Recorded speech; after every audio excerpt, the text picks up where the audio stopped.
Harper Audio presents 6 Impossible Things, a Rhymes with Love novel by Elizabeth Boyle. Performed by Susan Duerden.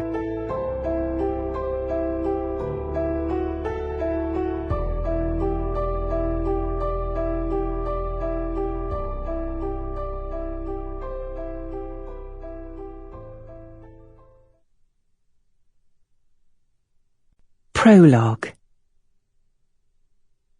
Girls cannot join the Foreign Office. No, Roselie, girls are never spies. Grow up to be a diplomat.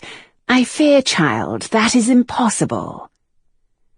No matter that Miss Roselie Stratton spoke 6 different languages, read several others, that she could decipher the letters her father received from his far-flung acquaintances, reports from the chaos of Paris, the courts in Russia, and the far-off wilds of the young United States.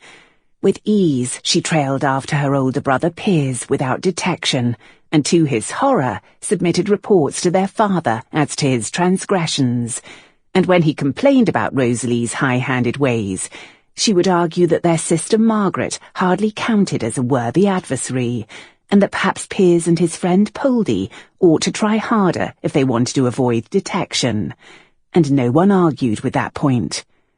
But despite Rosalie's natural talents that should all but guarantee her entry into the shadowy side of the diplomatic agents her father inhabited with ease, there were 2 words that Roselie heard over and over.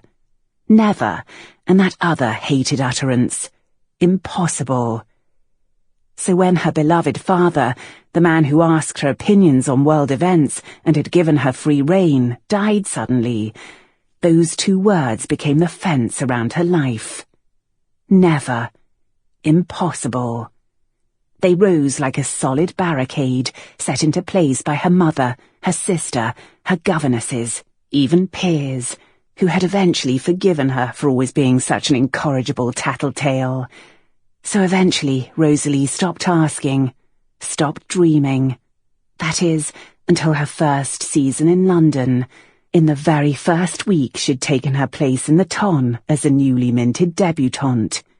In one fated night, everything changed, and Roselie had no choice but to stop listening to what was considered impossible, to what could never happen, because, quite frankly, she had a devil to stop and a war to win, even if no one wanted her help. Chapter 1. A lady agent? How utterly ridiculous. A woman could never do what we do. Lord Howers. London, 1811. Smile, my dear Miss Stratton, Lady Essex Marsham advised, and not for the first time. So Roselie did her best to smile. It was a Herculean effort, to say the least.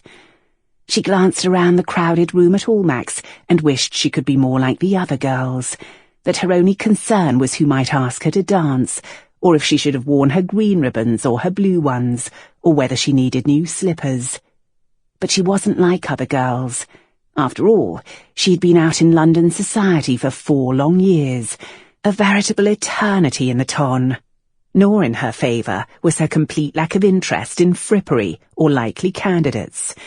Actually, she was rather proud of her ability to send suitors shying for the hills, and she would continue to be too sharp, too bossy, and whatever else it took to maintain her freedom, because, quite simply, marriage would ruin everything, especially when she had work to do.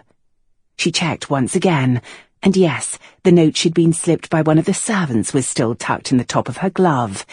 She wouldn't have a spare moment to read it until she got away from this crush, most likely until she got home. And bother, that was still a few hours away. The note that might be the answer to all her prayers, years of work, the last bit of evidence she needed to bring down her enemy, the Marquis of Ilford. For he was her enemy. Sample complete. Ready to continue?